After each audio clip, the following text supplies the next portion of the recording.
everyone, and welcome to UUTC. We're so glad everyone is here.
Good morning, everybody. Good morning.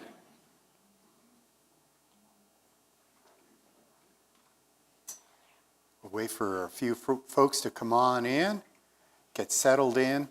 And those of you who just came in now, the ushers had passed out some hymn books because the final hymn of this morning will be one that's unfamiliar to the congregation, or even if it's familiar to you, you think it's familiar to you. If you came from a different denomination, they probably set it to a different hymn tune. So I'm being nice to you this morning and letting you have hymn books. Thank you. Welcome everybody, whether you're here and part of us for the very first time or returning again and again. Welcome to the Unitarian Universalists of Transylvania County. We are so glad to have you here on this morning. I have a few announcements. We have soup today, if you didn't notice coming in. We have tables set up and a whole bunch of crock pots sitting there warming up. And so I love it. I love it that the soup shows up, even though the sign-up sheet looked like we weren't going to have enough. It looks like we have an amazing abundance. Oh, yeah, somebody was making phone calls? Yeah, okay. Yeah, it's just a miracle. Here we go. The other thing I wanted to mention is that the pledge drive team is up and running, and I am so pleased. We are also pleased. It includes 4 of our new UUTC members from 2023, people who have just joined and now are like raring to go to make sure we all participate and meet our budget. So thank you.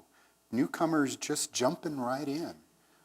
That's wonderful. There are many other good things that are happening, and I don't want to shortchange anybody, but I do suggest that you just keep looking on the bulletin boards, read the Wayfinding newsletter, find out all the news of what's coming up, because if I keep talking about it, we'll never get to the sermon. I turn now to Jackie. You'll help me with the candle lighting? Thank you. Thanks. We'll have our candles of joys and sorrows. I have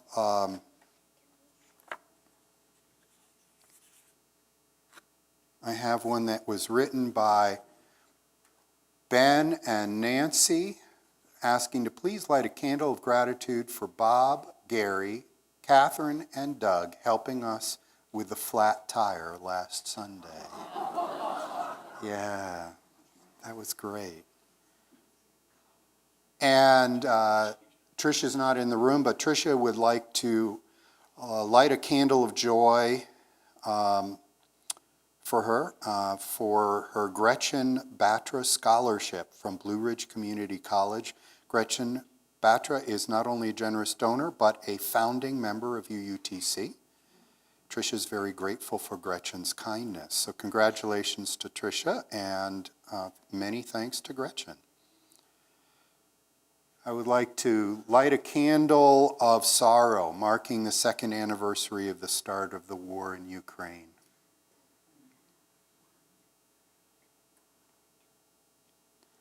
I'd also like to light a candle of thanks to those who made special contributions to support the purchase of new chairs for the choir, and also to all the volunteer crew who showed up this Friday morning to unload the manufacturer's van and set it all up. For those of you who haven't tried the new chairs, sitting in them is likely to convince you to become a singer and be in choir. Very, very nice seating. Kevin, you have a candle? Yes. For my wife's hurt shoulder, she took a fall, but nothing was broken. And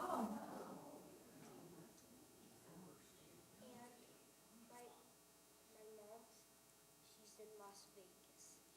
And she's in Las Vegas. And she's in Las Vegas for a business trip.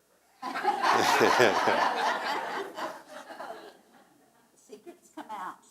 So from Kevin Lausch and Jackson, for Erin, who took a fall, her shoulder's hurt. She's in a sling, and nothing's broken, but also to note that she is away on business. Thank you all for bringing your hearts and your minds into this space, for being the community of care, and we weave our fabric of community by the ways in which we reach out to one another in our joys and our sorrows. Thank you. And to the people online, whatever you may be putting in on the chat, let's light a candle here for those things not yet shared. Let's also talk to each other in the coffee time, in the soup time, in the times where we run into each other, and let each other know what's going on. That's very, very important in a world so disconnected. I invite you to turn to one another, recognizing the worth and dignity of each person around you.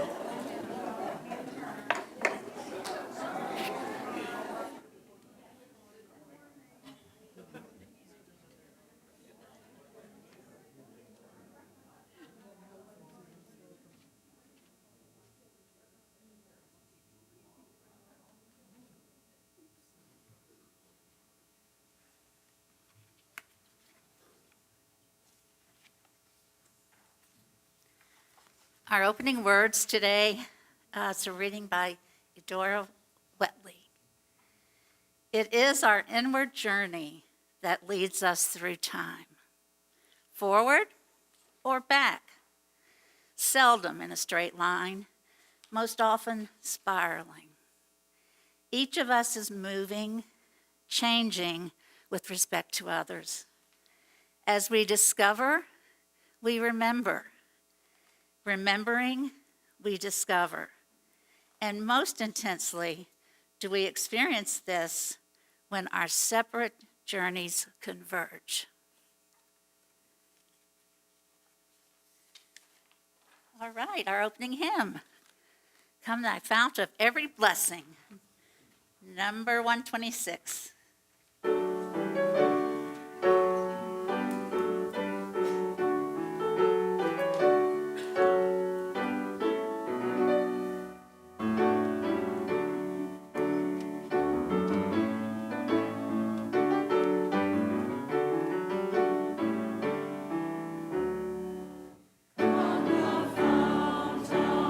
Every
the chalice, if you would read.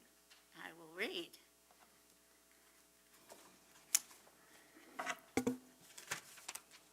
Is it anywhere printed? I could just recite it by memory, I'm sure. Thank you. Thanks. There. Our words from Sarah Eileen Lawal. We take time to remember the ancestors' journey, lit by 1,000 stars, what the wilderness taught them. Blessed art thou, O Lord. Trust in the path, celebrate with joy. What might the wilderness teach us? Where can we pray to our 1,000 stars? To feel our own life's blessings, to know our own journey. Lit from within, we take time to remember and celebrate with joy. We light our chalice in honor of this celebration of journey, ancestors, and joy.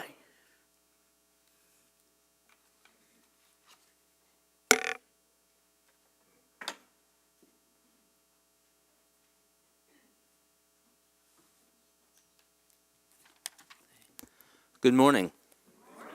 My name's Kevin Lausch, and I get the joy of working with kids here at UUTC. And today we are having a new book called Yellow Butterflies. This is the second anniversary of the war in Ukraine, and this book was written by Alexander Shatokin.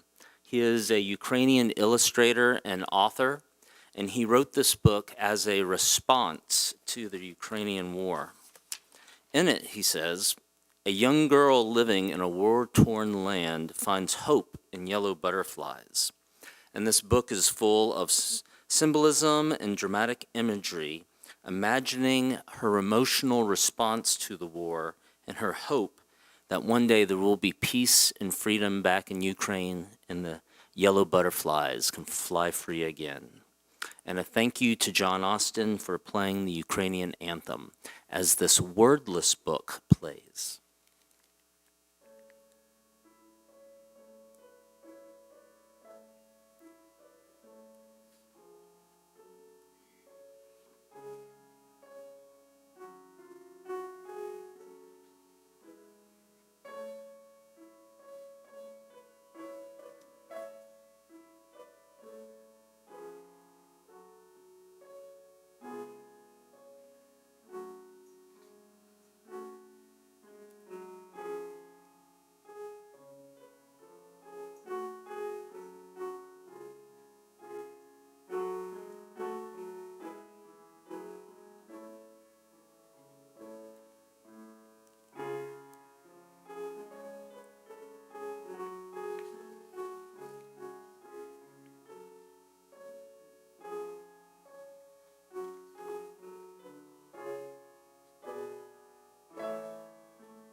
Thank you, John, for that beautiful playing. May we hope that the butterflies one day will fly free. Jack, would you bring up our kids' chalice, please?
We are moved. We're moved by wordless stories. We are moved. We are moved by the beauty of music. We're moved by the glow of candlelight.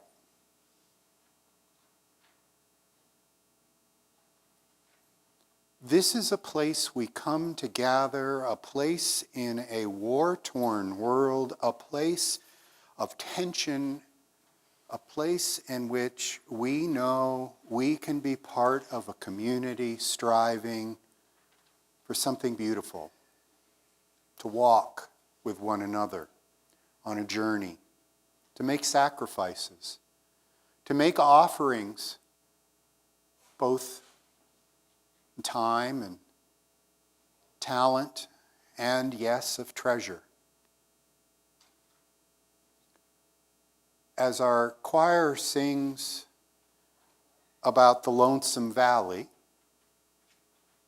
the path of Jesus, and then following from, I know, John Austin's youth and some other folks' youth, let's remember the ways in which various religions have taught again and again that we give, indeed we sacrifice, we make offerings in ways that might sustain our values and our presence. Let's remember as well that this is the final week of collection for our soup kitchen in our community, and anything you put in the envelope will go directly to that good cause. We will now receive the morning offering.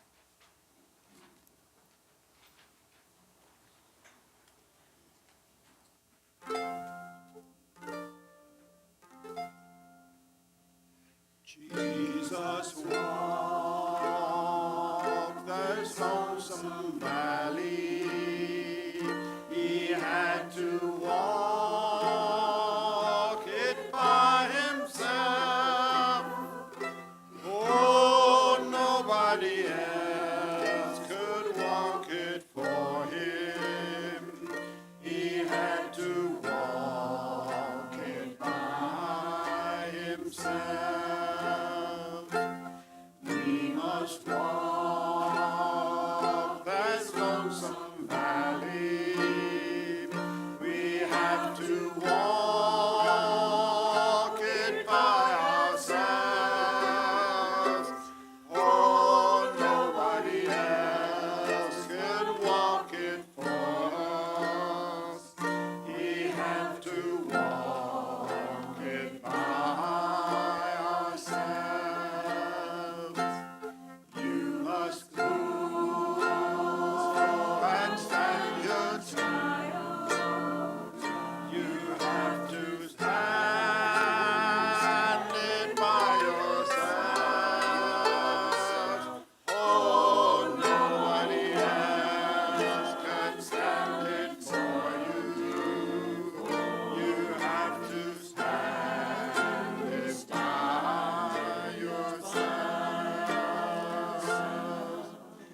to sing the first verse again.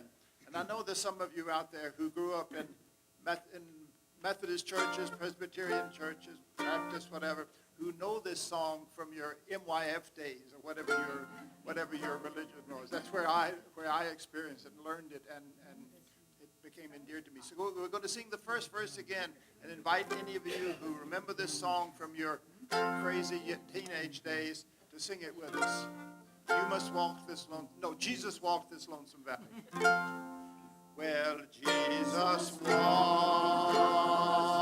this lonesome valley. He had to walk it by ourselves. Oh, nobody else could walk it for him. He had to walk it by ourselves. Thank you. Thank you. Thank you, John, and the impromptu singers. Thank you, Dick. Thank you, Susan. What's given in love, we receive with great joy, and we are grateful. Thank you.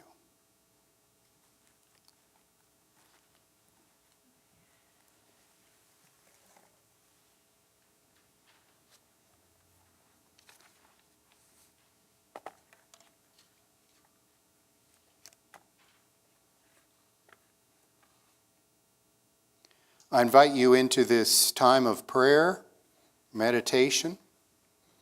Part of my prayer words will, of course, be including the candles in our pastoral prayer, but also I note that in digging around for this service for some old-fashioned words from Unitarian tradition, I found in the 8th order of service from the 1930s hymn book, a prayer of aspiration to be read by the minister, and I think it fits with Kevin's story, with the theme of today as well.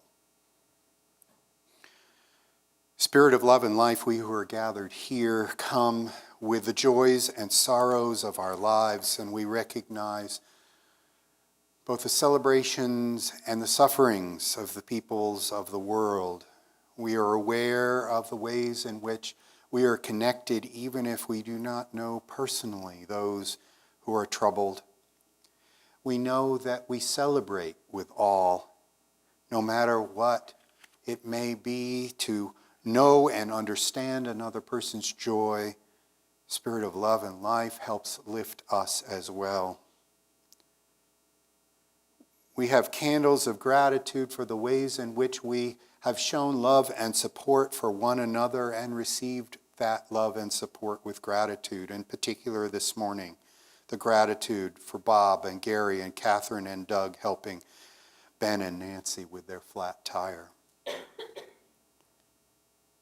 We are grateful for those who have succeeded and gone ahead in their lives in what they've sought out to achieve.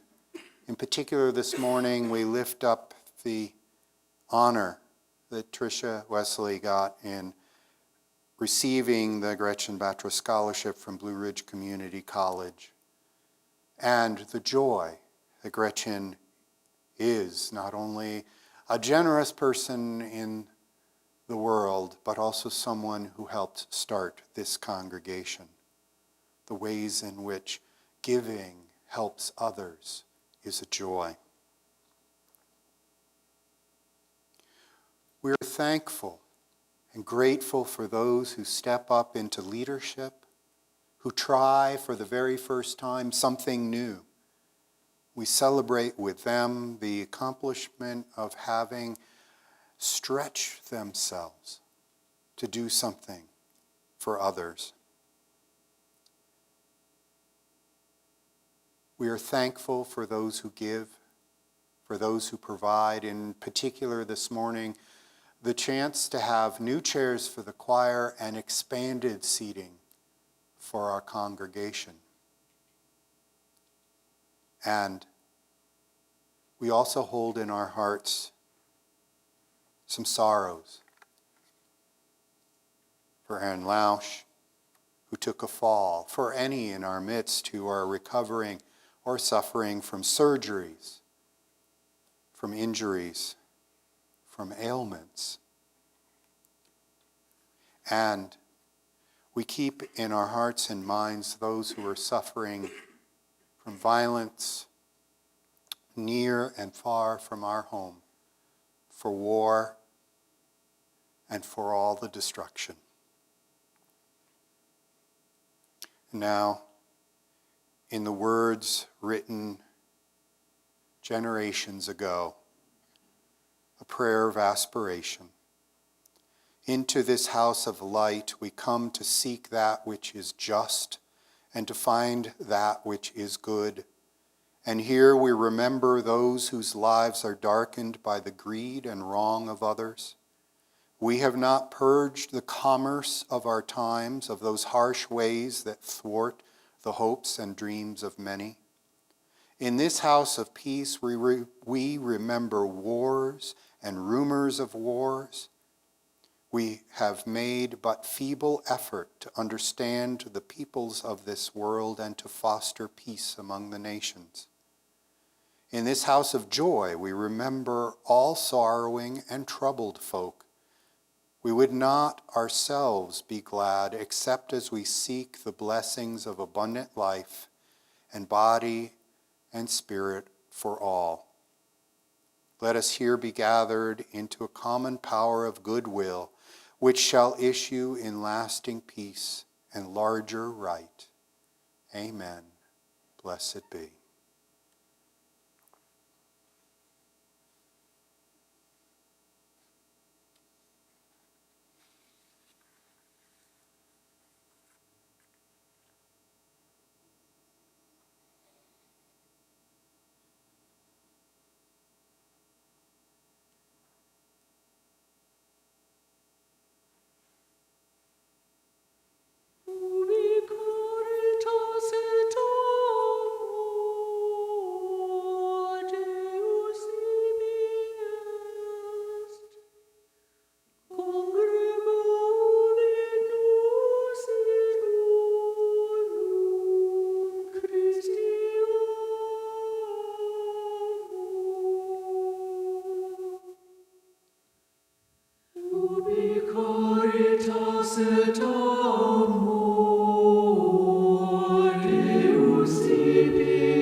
Beautiful. Thank you, as always, to Janice.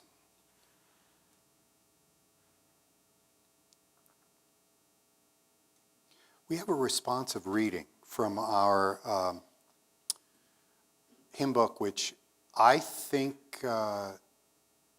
really fits this theme of the Lenten fast period, and I will read the parts in blue. If you will read the white inset words, we'll get through this from Isaiah 58.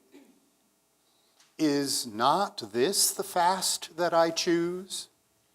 To loose the bonds of injustice, to undo the thongs of the yoke, to let the oppressed go free, and to break every yoke.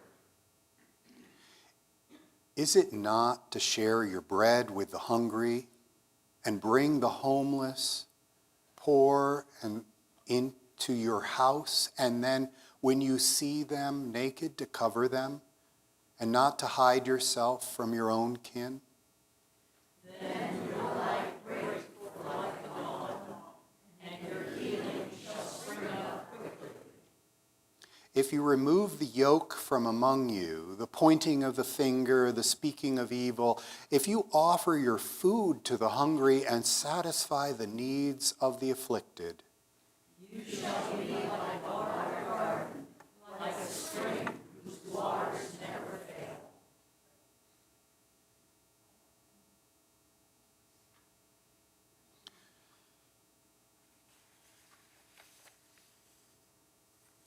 Our sermon today is Lent just giving up chocolate?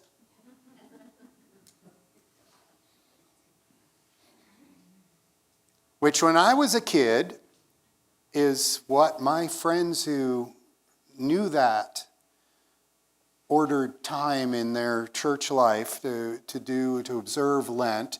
They said, yeah, well, Lent is, like we give up chocolate for a while.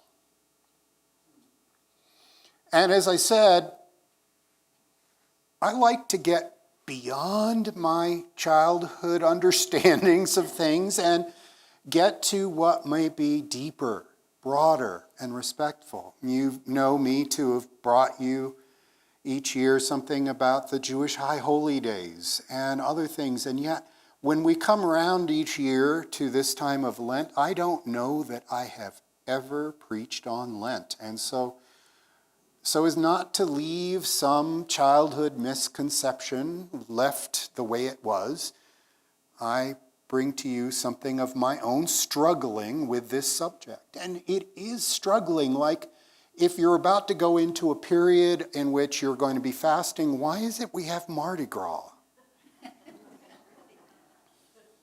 I don't get it.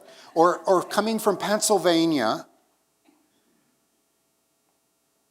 on Tuesday, all the donut shop does is make fastnacks.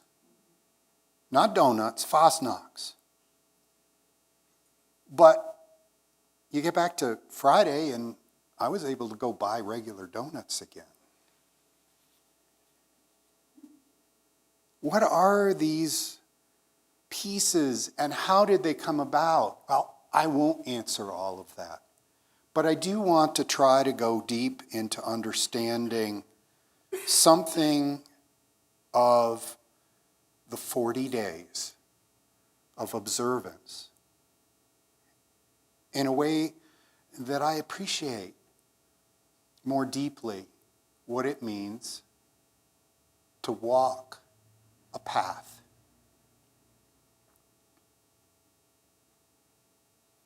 There was a hymn for Lent that I found online, a 6th century Latin hymn by Pope Gregory I, or Gregory the Great, translated by Church of England priest, vicar, and hymn writer Maurice F. Bell, and was first published in 1906.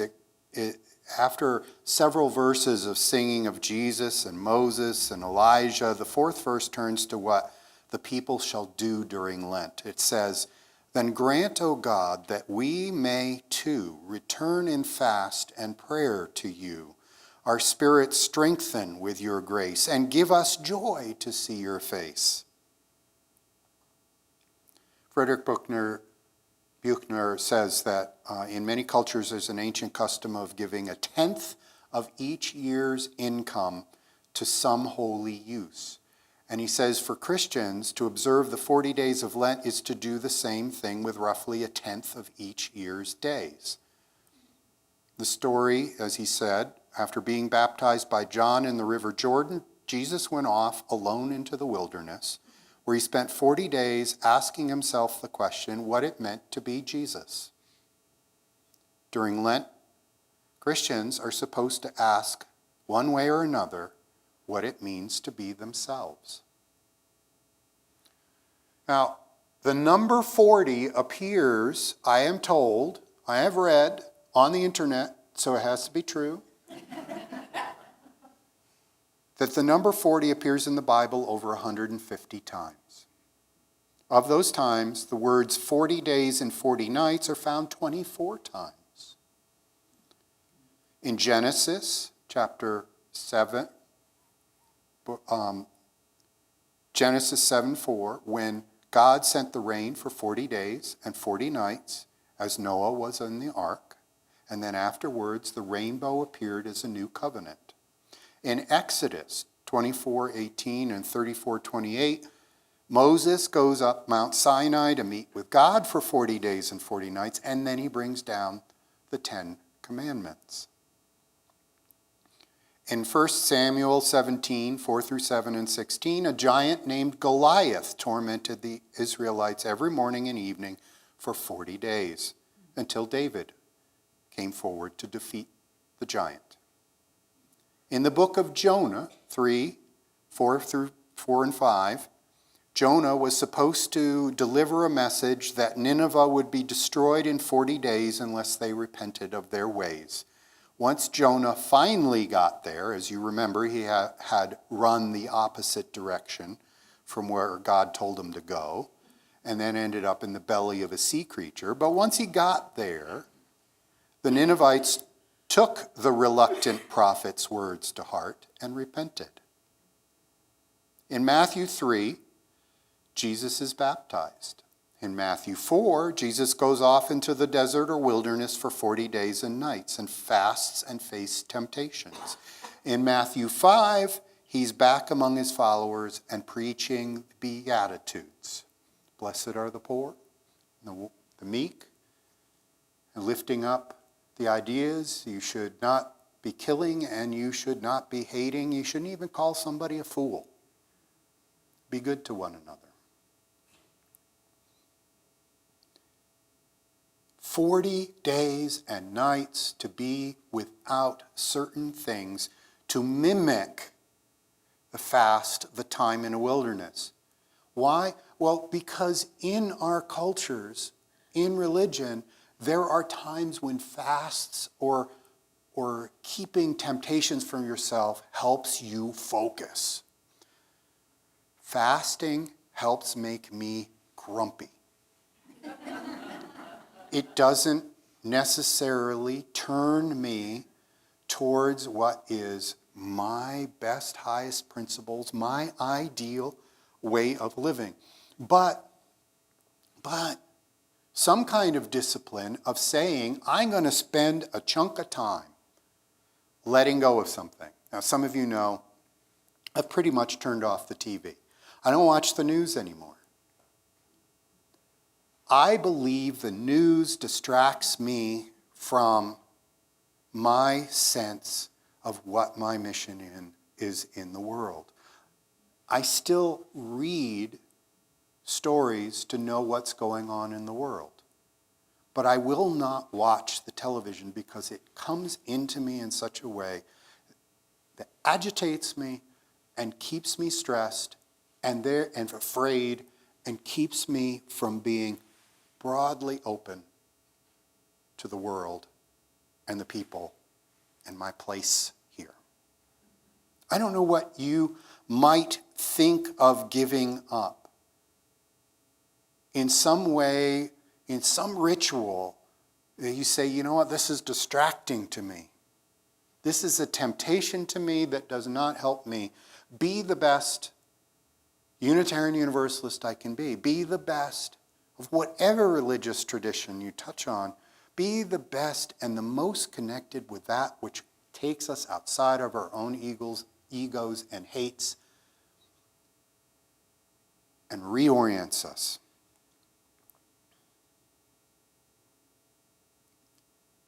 I like the way our responsive reading from Isaiah put it. Is not this the fast I choose, to loose the bonds of injustice, undo the thongs of the yoke, and let the oppressed go free, and to break every yoke? And it went on. What do we do with our fasting? What do we do with this turning and lifting ourselves? We do it so that we might be part of justice in the world. We do it so that we might remember that the moment Jesus got back from his 40 days and nights, he started talking about blessed are the poor, blessed are the meek, and how we were to walk with one another. It's actually said that when he heard one of his disciples was in jail, he stopped being out there in the wilderness and went back. What have we done to stop what we're doing and help someone who is in trouble?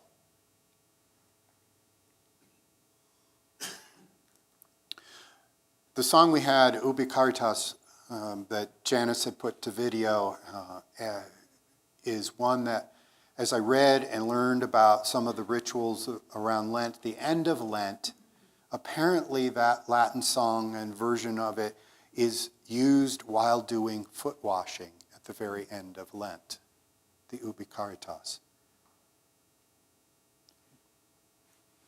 My childhood didn't tell me that. It didn't tell me about how at the end of the 40 days and nights, walking into that lonesome valley, Jesus did it, had to do it by himself. We have to do it. We have to do it. That at the end of the time, there is a ritual of turning to one another with a very, very intimate way of connecting and helping someone else. To turn to someone and wash their feet at the end of all that fasting. To prepare for that Holy Week and Easter. Then what does Jesus do after Easter? There's some, 40 days in which he shows up after death, walking among the disciples. This part the Unitarian Universalists also don't preach on because we don't know what to do with that. But we do get the part of Jesus as prophet.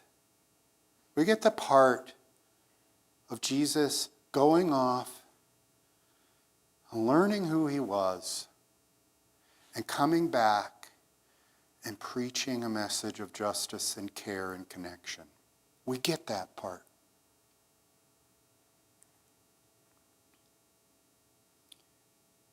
I like something that I read among the prayers in the old red hymn book from the 30s. Again, we don't have a section of Lent in that one. We don't have one from the 20s I read.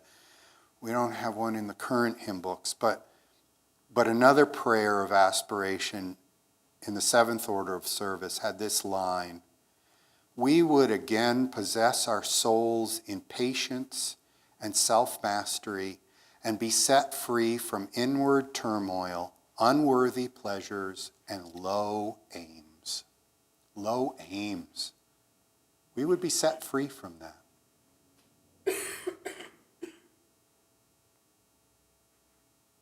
To be able to build a nobler life for all. I get that. To learn new ways to walk in the world, I get that. So I know that in these times we can learn better than we did as children of what it might mean to set aside a tenth of our days of this year to reacquaint ourselves with ourselves, our mission, our vision, our purpose, and go forth and do so. I get that. I respect that. Thank you for listening to this service. And I'm so sorry I don't have every bit and piece that those of you who know the Lenten tradition deeper than I do. Because if you know it deeper, you've gone beyond your own childhood. If you know it deeper, you've gone into the wisdom of one of the world's traditions that might make this world a better place. Thank you. Is this where we do the challenging hymn? Again, I don't know that it's that challenging. I just think it's new for us. I was surprised to find that the two hymns that we have sung today, with their original words and tunes, are listed as Lenten hymns in other traditions. Those of you who think you know there's a wideness in your mercy, this will be 213. Now, those of you who are trying to now find the notes to sing to, 213 does not have it to In Babylon, which when I looked online, there were other religious groups that sing it to a different tune than this one. But RK and I and Judy kind of tried singing it, and we think the one that the Unitarians picked for it is prettier. There's a wideness in your mercy. Please rise and sing as you're willing and able, number 213.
As our benediction, I have words from a hymn in the 1924 Youth Hymnal of Unitarians, the Beacon Hymnal. It's a Samuel Longfellow poem under number 102 in that hymn book. Go forth to life, O child of earth. Sounds like a good benediction for us. Though passions, fires are in thy soul, thy spirit can their flames control. Though tempters strong beset thy way, thy spirit is more strong than they. The angels still are near to save. Be worthy of thy heavenly birth. For noble service thou art here. Go forth with that in mind. Amen.